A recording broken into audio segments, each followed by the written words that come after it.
Subscribe करें और bell दबाएं ताकि कोई खबर रह न जाए।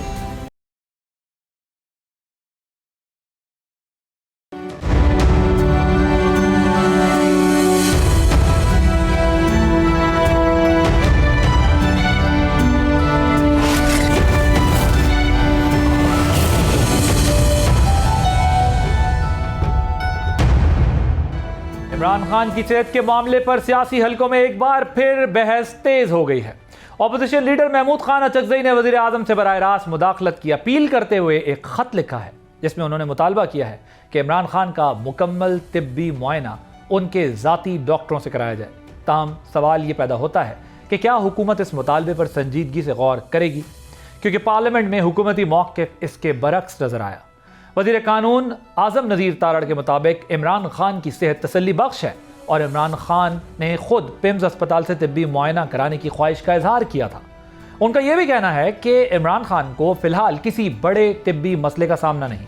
दूसरी जानिब गुज़िश्ता रोज़ इमरान खान की अहलिया बुशरा बीबी से उनके अहल खाना से मुलाकात कराई गई, जिसके बाद बुशरा बीबी से मंसूब एक बयान जारी किया गया, जिसमें बताया गया कि उनकी तबीयत बेहतर ज़रूर है मगर मुकम्मल तौर पर इमरान खान ठीक नहीं। ताम PTI चेयरमैन बैरिस्टर गौहर ने किसी भी हंगामी सूरत हाल की तरदीद की है। इस दौरान PTI के अंदरूनी इख्तलाफात भी खुलकर सामने आ गए। 2 फरवरी को KP हाउस में होने वाले पार्लिमानी इजलास की अंदरूनी कहानी के मुताबिक रुकने कौमी असम्बली शाहिद खटक ने 8 फरवरी के लॉकडाउन और सड़कों की बंदिश की मुखालफत की, जिसकी तायीद आतिफ खान ने भी की। इस मौके पर सूबाई सदर जुनैद अकबर ने कहा शदीद बरहमी का इजहार करते हुए ये कहा कि आखिर हम किस किस को राजी करें, अलीमा खान को, वर्कर्स को या अब आपको। उन्होंने यहाँ तक कहा कि अगर कोई हतमी कदम उठाना है तो तमाम अरकान को इस्तीफ़ा देना चाहिए। उधर अलीमा खान और सेनेटर मिशाल यूसुफजई के दरमियान भी तनाज़ा शिद्दत इख्तियार कर गया है। अलीमा खान ने मिशाल और शेर अफजल मरवत को एक ही सफ़ में खड़ा कर दिया है, जबकि सलमान अकरम राजा ने 8 फरवरी के बाद मिशाल यूसुफजई के खिलाफ कार्रवाई का ऐलान किया है। अब सवाल यह है कि ये अंदरूनी इंतशार का PTI की सियासी हिकमत अमली पर क्या असर पड़ेगा। क्या पार्टी 8 फरवरी के एहतजाज को मुलतवी करेगी या तमाम इख्तलाफात के बावजूद एहतजाजी कॉल पर कायम रहेगी। इसी पे बात करने के लिए मेरे साथ मौजूद हैं बैरिस्टर अकील मलिक साहब, state minister for law and justice, और शफकत अब्बास अवान साहब, सीनियर लीडर हैं पाकिस्तान तहरीक इंसाफ के। मलिक साहब, आई स्टार्ट विद यू। ये जो इस वक्त सिचुएशन बनी है, क्या हुकूमत जो इमरान खान के ज़ाती मुआलिज हैं उनसे चेकअप की इजाज़त देगी, और अपोजिशन लीडर के ख़त पर हुकूमती मौक़िफ़ अभी तक क्या है? आप लोग क्या पोजीशन ले रहे हैं महमूद अचकजई के लेटर पर? बिस्मिल्लाहिर्रहमानिर्रहीम, बहुत बहुत शुक्रिया आदिल साहब। बात यह है कि ख़त की ऊपर जो मैं पहले अगर आपसे 2 गुजारिशात कर लूँ कि ख़त बिल्कुल मौसूल हुआ है वज़ीर आज़म को और वज़ीर आज़म के दफ्तर में। उस पर ज़ाहिरी बात है कि ख़त पे जो भी बात होगी वो देखा जाएगा। अभी उस पर मेरे पास कोई हतमी इतलात नहीं है कि क्या व्यू है क्या नहीं, क्योंकि वो उनकी मेडिकल जो गुजारिशात हैं उसके हवाले से है कि उनको अपने मेडिकल डॉक्टर्स के थ्रू जो है वो चेक करवाना चाहिए, और उसमें बाकायदा जो है वो लिस्ट भी दी है, क्योंकि ख़त की कॉपी अब मीडिया पे भी आ चुकी है। और उसको आपने भी देखा होगा कि 3 डॉक्टर्स का उन्होंने बताया। उन्होंने कहा कि आपकी इंटरवेंशन जो है वो इसमें हमें चाहिए होगी। अब वज़ीर आज़म किस तरह इंटरवीन करे, बात यह है कि पिछली दफ़ा भी जो ज़ाती मौलिजीन की मुलाकात हुई थी, और ये पहली दफ़ा नहीं हो रहा, इससे पहले भी थ्रू कोर्ट ऑर्डर जो है वो मुलाकात करते आए हैं, और आखिरी मुलाकात गालबन जो है अदालत के ऑर्डर के तहत ही जो है वो नवंबर 2024 की बताई जाती है। लेकिन उसके बाद ना तो कोई दरख्वास्त आई ज़ाती मौलिज की, नहीं कोई उस हवाले से पेशरफ्त हुई। लेकिन इससे पहले वो मेडिकल बोर्ड्स का भी हिस्सा रह चुके हैं, मेडिकल एग्जामिनेशन भी करते रहे हैं। और उसके साथ साथ एक और मैं इंटरेस्टिंग अगर आपको बात बताऊं कि गालबन एक कोई कंटेम्प्ट पिटिशन भी दायर की हुई है इन्होंने एक जज साहब की अदालत में, जिस पे वाज़े तौर पे इन्होंने कहा कि अदालत जो है वो इंश्योर करे कि हमें ज़ाती मौलिज, हमारे ज़ाती जो मौलिज हैं खान साहब के, उनको वहाँ तक रसाई दी जाए।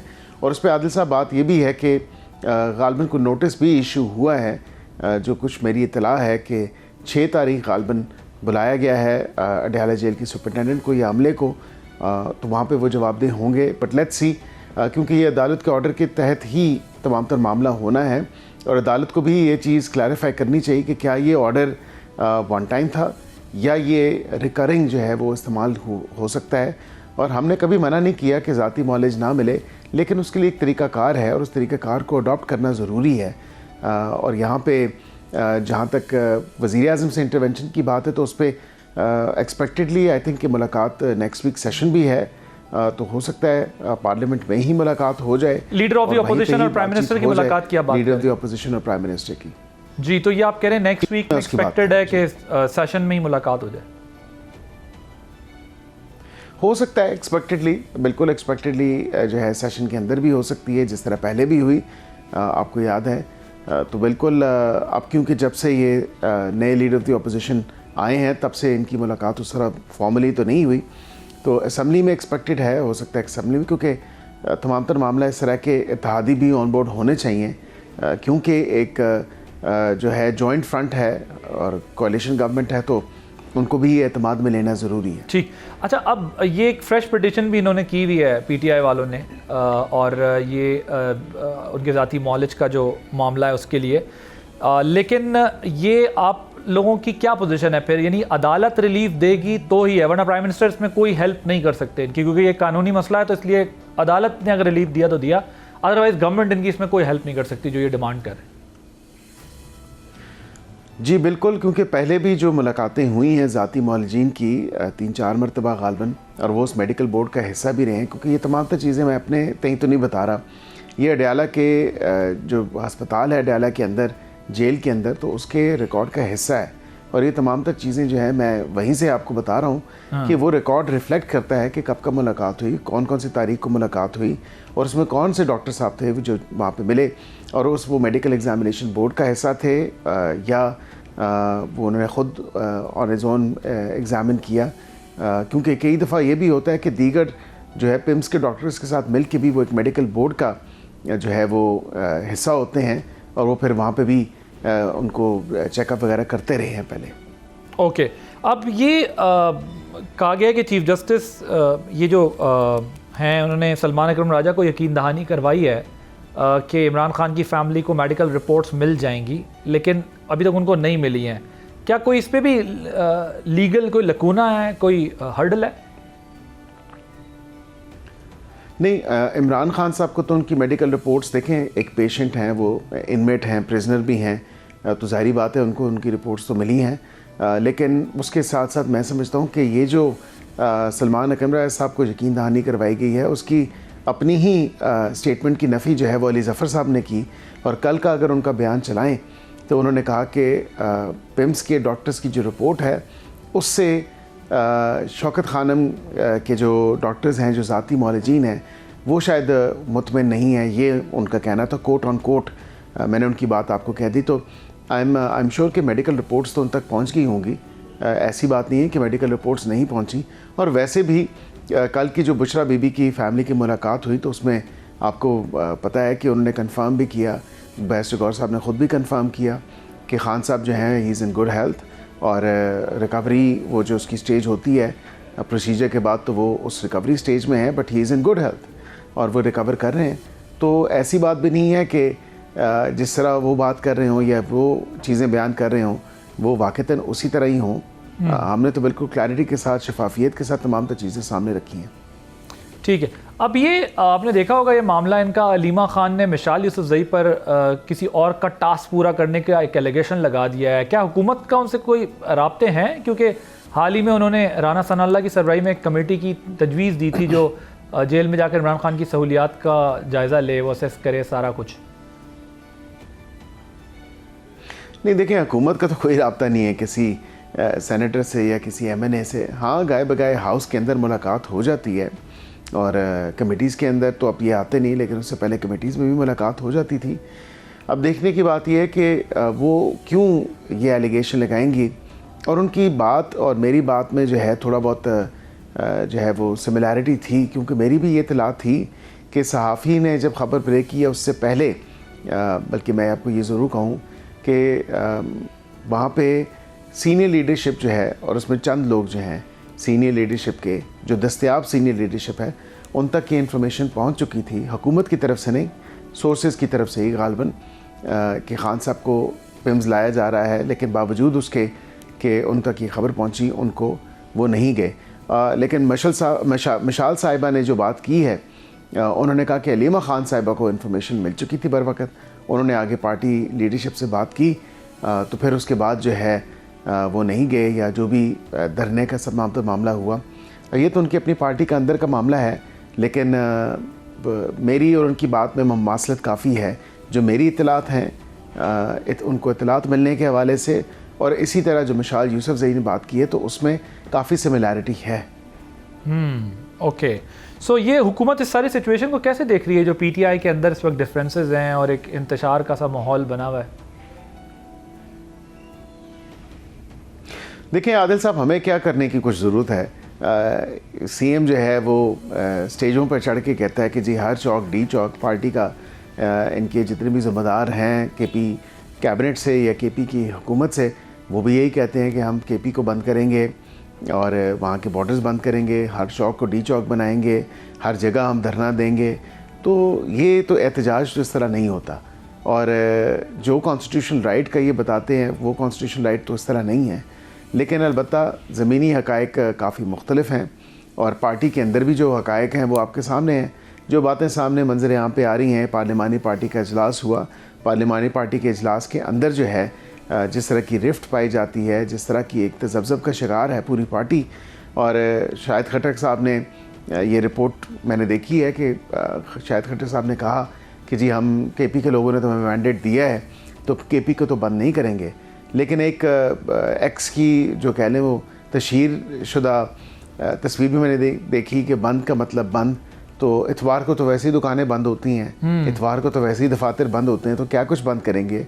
और इतवार के दिन ही अगर बंद करना है और ये प्रेजेंट करना है, देखें जी हमने सब कुछ बंद करवा दिया, तो ऐसा भी नहीं, क्योंकि इतवार के दिन तो छुट्टी का दिन है। और वैसे भी अगर आप देखें तो पार्टी के अंदर डिस्पैरिटी बहुत ज़्यादा है कि एहतजाज किस तरफ या किस सिमत लेके जाया जाए, क्योंकि अभी तक यही चीज़ें डिसाइड नहीं हुई और एहतजाज सर पे है। आज 4 तारीख हो गई और 4 दिन बाकी हैं, और इन 4 दिनों में जो आसमान से तारे तोड़ के लेके आएंगे वो पूरा पाकिस्तान भी देखेगा और वो हम भी देखेंगे। लाजिम है कि हम भी देखेंगे। मुझे ये बताएं कि इसका मतलब ये दुरुस्त कहा आपने, बिल्कुल। ये इसका मतलब ये है कि ये जो डव्स एंड हॉक्स वाला मामला है, ये नहीं है, आप कह रहे हैं कॉन्फ्लिक्ट ऑफ इंटरेस्ट है वहाँ पर जो एक माहौल है अंदर? जी बिल्कुल, इनकी पार्लिमानी पार्टी की जितनी भी मीटिंग्स अभी तक हुई हैं उसके अंदर कोई डव्स एंड हॉक्स वाली बात तो नज़र नहीं आई। हाँ, शुरू में हो सकता है शायद कि कुछ मीटिंग्स के अंदर ये बात सामने आई हो, और हर पार्टी में होता है, लेकिन अभी तो मेरे ख़्याल से ना वो डव्स में है ना वो हॉक्स में है, कोई ऐसा ही मुझे नज़र आ रहा है। अब उसके अलावा मेरे पास तो कोई अप्रोप्रिएट लफ्ज़ नहीं है, मैं किस लफ्ज़ से मैं बता देता हूँ आपको, लेकिन मैं बता देता हूँ आपको, आप कह ना सक रहे हो, लेकिन आप ये सोच रहे होंगे कि सिटिंग डक्स बने हुए। हाँ, हो सकता है, बिल्कुल। ये अच्छा इजाफा किया आपने मेरी नॉलेज में भी कि ये रिमाइंडर दिया, बल्कि नहीं, देखिए वो क्लियर स्ट्रेटजी तो देखें नहीं है। जो सच्ची बात है कि एक क्योस इसी वजह से है सारा कि ना अपोजिशन का राइट है, और मैं समझता हूँ कि ये उनका कंप्लीट राइट है कि वो अपनी किसी चीज़ पर प्रोटेस्ट करना चाहते हैं, कोई स्ट्राइक करना चाहते हैं या कोई सिट इन करना चाहते हैं, तो this is their right too. लेकिन जिस कन्फ्यूजन और क्योस के साथ पिछले काफ़ी अरसे से वो चीज़ों को लेकर चल रहे हैं, उसमें ना ये समझ आता कि एहतजाज कौन सा है और ना ये समझ आता कि आपका डायलॉग जो है वो कौन सा है। तो ना डायलॉग सक्सेसफुल हो रहा है ना एहतजाज सक्सेसफुल हो रहा है, जिससे एक अजीब सी सिचुएशन कंट्री के अंदर बनी हुई है। और जाहिर है आप दुरुस्त कह रहे हैं, बिल्कुल आपने दुरुस्त फरमाया, लेकिन उसके साथ एक इजाफा मैं अगर आपकी इजाज़त हो तो मैं कर दूं। आपने डायलॉग की बात की और बड़ी अच्छी बात की। अब देखें, ख़त लिखते हुए तो उनको कोई हिचकिचाहट महसूस नहीं हुई। उन्होंने कहा कि जी वज़ीर आज़म को मैं ख़त लिखता हूँ और वज़ीर आज़म को कहता हूँ कि इमरान खान साहब को उनकी मेरी नॉलेज में ये तमाम तक चीज़ें आई हैं, ये इवेंट्स हुई हैं, और उसके बाद उनकी आप इंटरवीन करें और आप जो है उनके ज़ाती मौलजीन की रसाई जो है उन तक यकीनी बनाएं या उन तक उसको आप असिस्ट करें या फैसिलिटेट करें। अब यही बात है कि वज़ीर आज़म ये वही वज़ीर आज़म है जो एक नहीं मुतअद्दिद बारहा दफ़ा काबीना की मीटिंग शुरू होने से पहले भी इनको दावत दे चुके मुज़ाकरात की।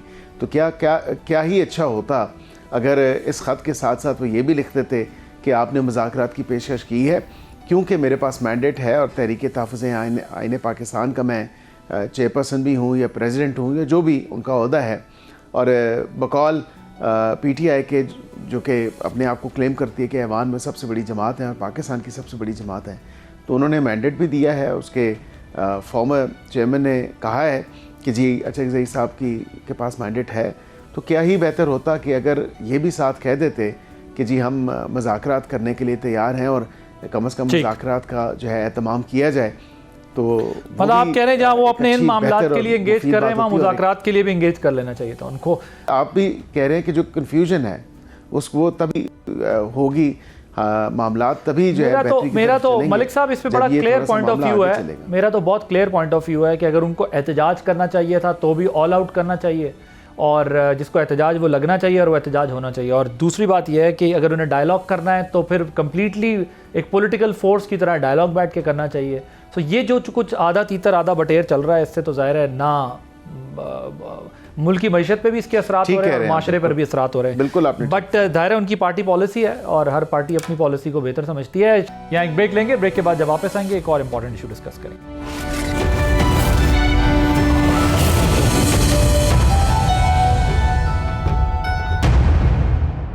Welcome back. Shafqat sahab, thank you so much for joining us. मुझे ये बताएं कि ये जो बैरिस्टर गौहर साहब कह रहे हैं कि कोई तशवीश की बात नहीं है, और फिर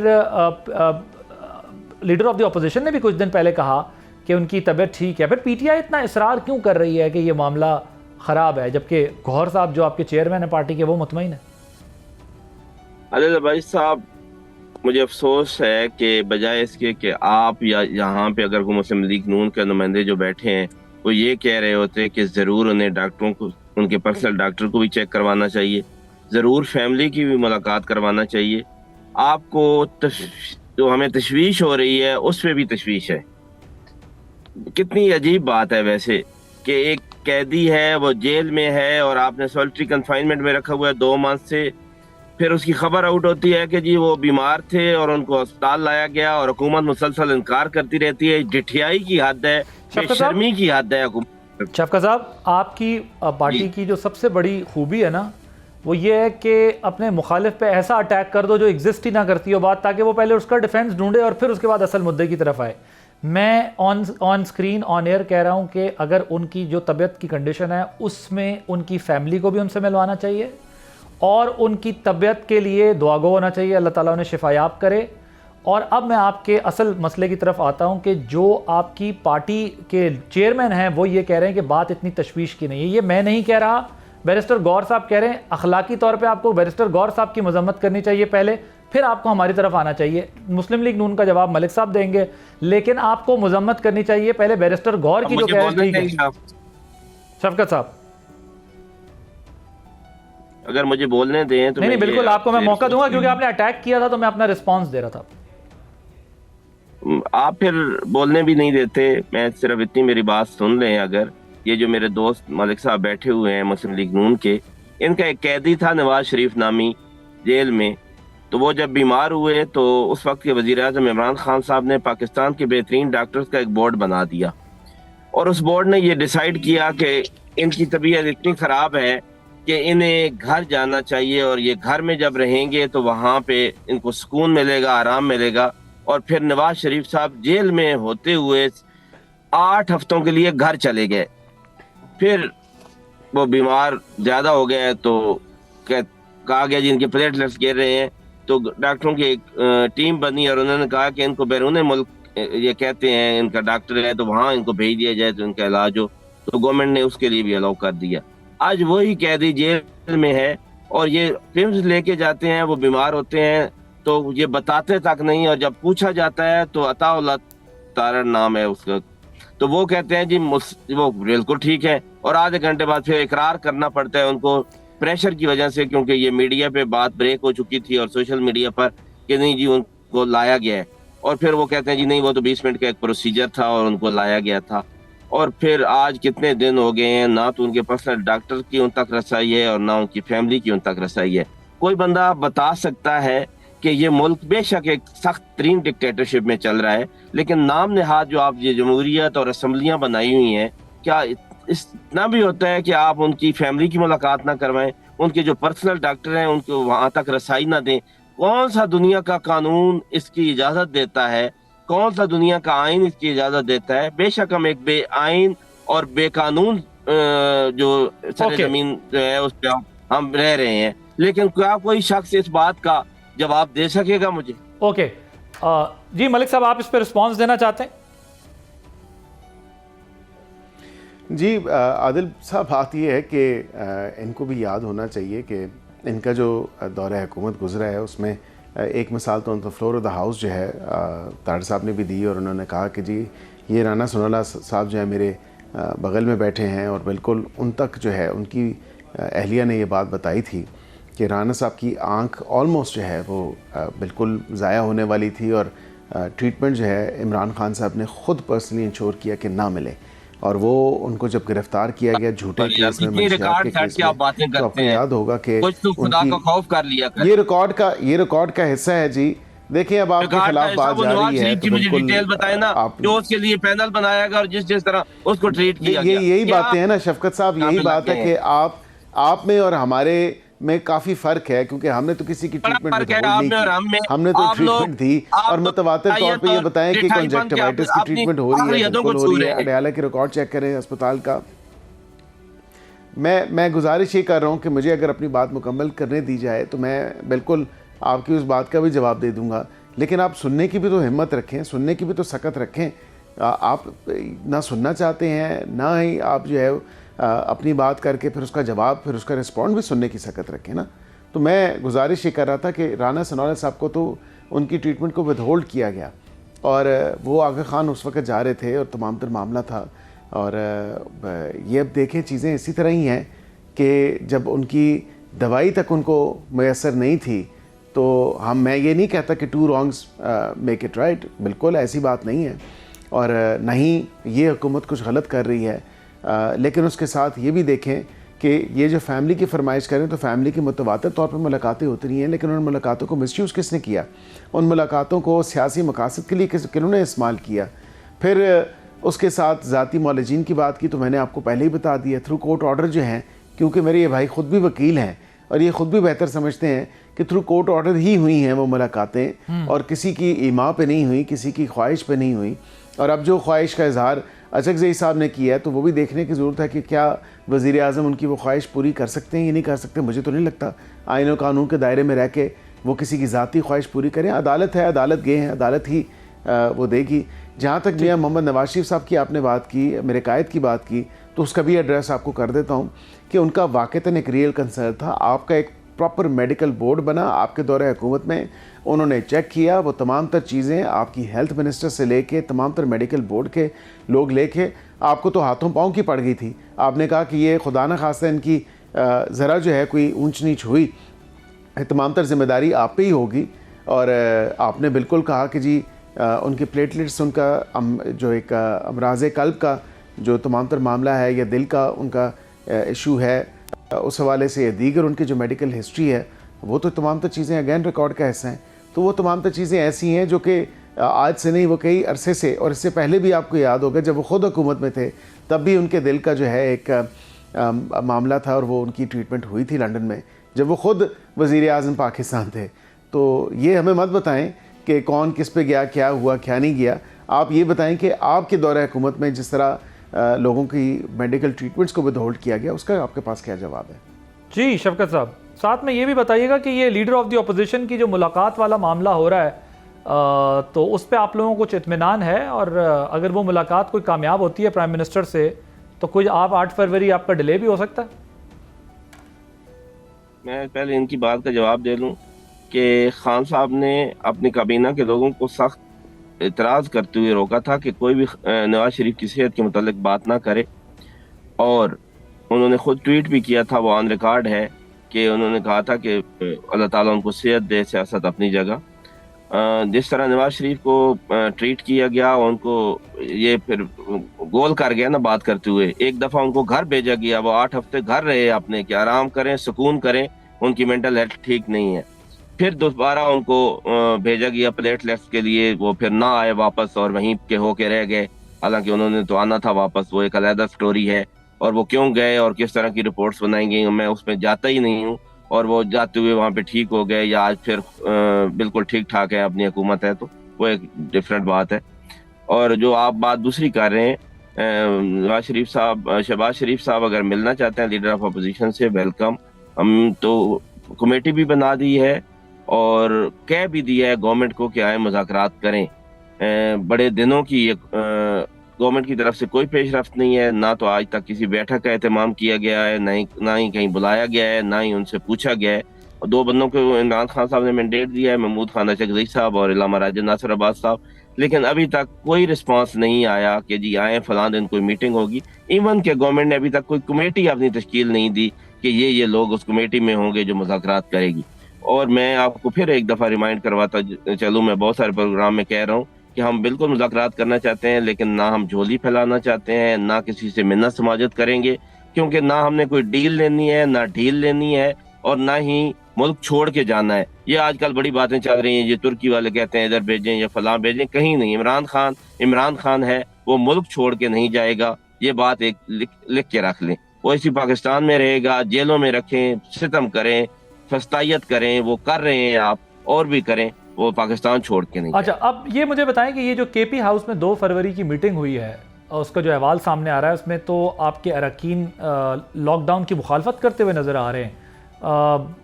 ये जो आप शायद खटक ने बात की है, उससे इत्तफाक करते हैं कि ये सड़कें बंद नहीं होनी चाहिए और सूबे के अवाम को मुश्किलात होंगी अगर ऐसा होता है तो?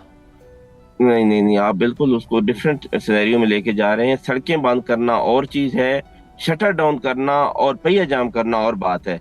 रोड्स बंद कर देना, उसकी बात हुई है कि हम रोड्स बंद कर दें और सूबा बंद कर दें, तो उसके लिए क्या कोई हालात पैदा हो सकते हैं? वो बिल्कुल ही आप बातों को मिक्स अप कर रहे हैं। ये तो आज रिपोर्ट भी हुआ है शफकत साहब, आधी बातें पहुंची है। और आप लोग तो लॉकडाउन का कह रहे थे ना कि हम लॉकडाउन करेंगे कंप्लीट। लॉकडाउन क्या मसलन? मतलब लॉकडाउन आप पूरा शहर सूबा बंद करेंगे, मुल्क बंद करेंगे, लॉकडाउन ये होगा और क्या होगा? ये ऐसी बात नहीं हुई, यही तो आप मिक्स अप कर रहे हैं। मैं किधर मिक्स अप कर रहा हूं? तो आज रिपोर्ट भी हुई है, इससे पहले भी आप लोग कह रहे थे हम लॉकडाउन करेंगे 8 फरवरी को। भाई, जो 8 फरवरी की हमारी स्ट्राइक है वो हमारी शटर डाउन की है और पहिया जैम की है, वो लॉकडाउन की नहीं है। हाँ, कल कोई नई स्ट्रेटजी आ जाए, मैं उसके बारे में कुछ नहीं सर, शफी जान आपके तर्जुमान हैं केपी के? जी बिल्कुल हैं, मुतादिद दफा उन्होंने कहा है क्या सूबा बंद करेंगे 8 फरवरी को।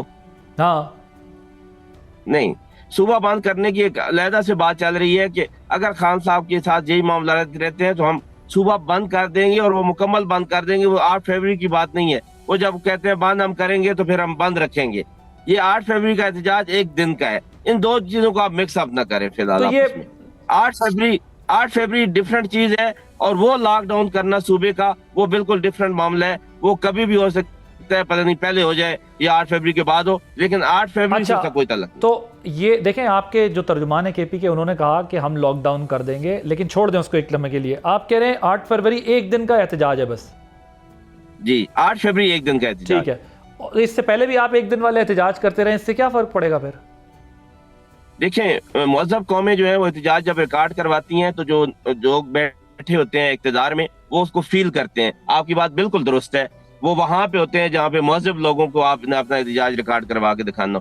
यहाँ पे लोग ऐसे नहीं है कि वो कोई एक, तो क्या फर्क पड़ेगा फिर आपके 8 फरवरी के एहतजाज से? बात तो सुन लें, ना टोका करें प्लीज। अभी आप अपने फेडरल मिनिस्टर को हमारे सामने कोई ऐसे मज़हब लोग नहीं है। मेरी बात सुनेंगे आप? कि कोई हमारे सामने एक ऐसा मज़हब लोग नहीं है कि वो फील करेंगे कि जी लोग बाहर निकल आए हैं और उन्होंने अपना एहतजाज रिकॉर्ड करवाया है, हम इसको फील करें। ये बिल्कुल डिफरेंट किस्म के लोग हैं और इनको डिफरेंट तरीके से ही फील करवाना पड़ेगा। क्या करेंगे आप 8 फरवरी के बाद? फिर कोई तारीख देंगे? जी, 8 फरवरी का एहतजाज एक दिन का है, उसके बाद मुसलसल एहतजाज जो शुरू होगा वो रमज़ान के बाद शुरू। ओके, और ये जो सेनेटर मिशाल यूसुफजई और शेर अफजल मरवत को पार्टी ने एक ही सफ में खड़ा कर दिया, इस पे आपकी क्या पोजीशन है? अलीमा खान साहिबा ने कहा है कि ये एक ही जैसे हैं दोनों, तो ये क्या मामला है? देखें, जो है अपना मरवत साहब वो तो अपनी मुसलसल हरकत की वजह से अब पार्टी से भी निकल चुके हैं और वो तो उसी सफ में खड़े हैं। मिशाल यूसुफजई साहब की भी हरकत व सकनात ऐसी हैं कि अगर वो उन्होंने अपनी ठीक ना कहीं तो वो भी उसी सफ में खड़ी हो जाएंगी। होते हैं लोग ऐसे जिनको प्लांट किया जाता है और वो फिर वक्त आने के साथ एक्सपोज होना शुरू हो जाते हैं और फिर वो बिल्कुल ज़ीरो हो जाते हैं। Right, thank you so much Shafqat Abbas Awan sahab हमारे साथ मौजूद थे। आपने गुफ्तगू सुनी और आप state minister for law and justice गुफ्तगू आपने सुनी। एक ब्रेक लेंगे, ब्रेक के बाद जब वापस आएंगे तो एक और अहम मामला है, इसको डिस्कस करेंगे आफ्टर दिस ब्रेक।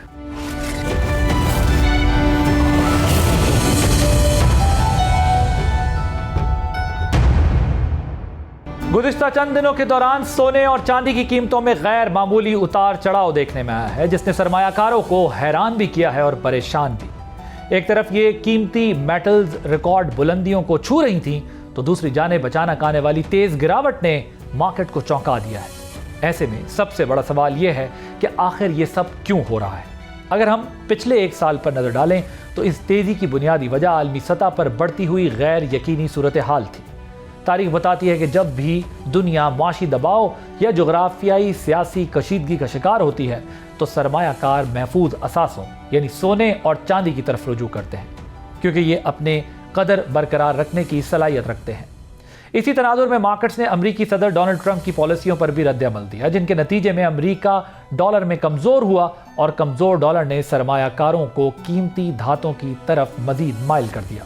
इसके साथ एक और अहम उन्सर आलमी माशी निज़ाम पर बढ़ता हुआ अदम एतमाद है। मुसलसल महंगाई, रिकॉर्ड सतह पर पहुंचते कौमी कर्जे और ख़ास तौर पर अमरीका का 38 ट्रिलियन डॉलर का कर्ज सरमायाकारों को ये सोचने पर मजबूर कर रहा है कि असल और देरपा तहफ़्फ़ुज़ कहाँ मौजूद है।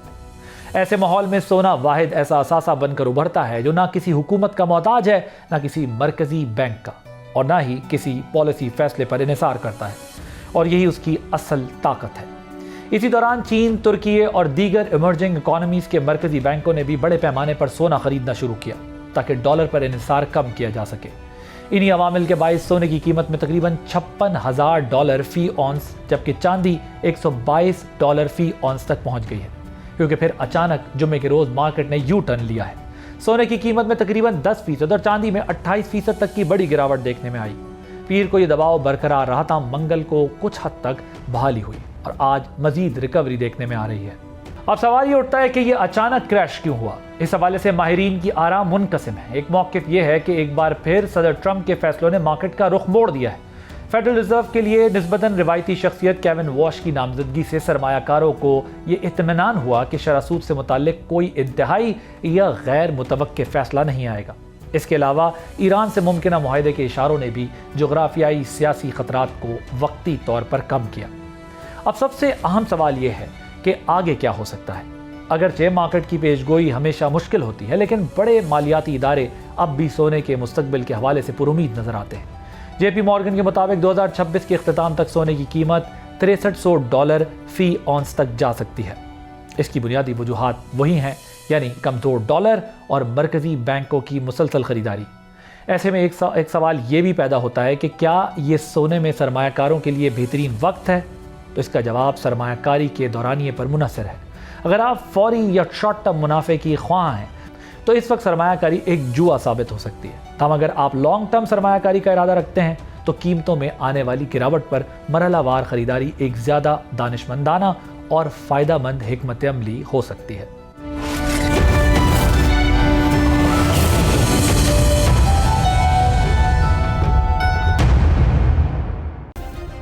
सब्सक्राइब करें और बेल दबाएं ताकि कोई खबर रह न जाए।